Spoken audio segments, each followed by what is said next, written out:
पहिल्यापासून का कसं कसं सुरू कर कुठूनही सुरू कर. हाय, मेरा नाम सौरभ पाटिल है। मैं सेंगड़ कॉलेज से डिप्लोमा मैकेनिकल में पढ़ चुका हूँ। तो कॉलेज के बाद मुझे प्रिवेंट फायर इंजीनियर्स में एज अ मैनेजर काम मिला। तो वहाँ पे ऑटोकैड का थोड़ा सा मेरा प्रॉब्लम था। तो फिर मैंने कैडलाइन इंस्टीट्यूट करके एक इंस्टीट्यूशन है, वहाँ पे मैंने सुनील सर के गाइडेंस के नीचे ऑटोकैड सीखा है। उनका जो ऑटोकैड सिखाने का तरीका है वो बहुत अच्छा है, बहुत डीप है। एंड उनको जो ऑटोकैड में एक्सपीरियंस है वो बहुत बहुत बढ़िया है। सो मैंने वहाँ पे ऑटोकैड सीखा।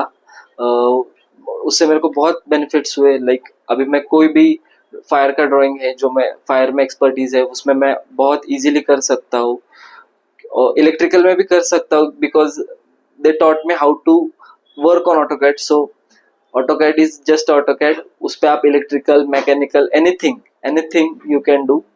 सो वो एक बहुत अच्छा है।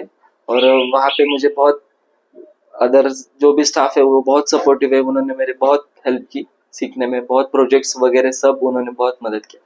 So thank you.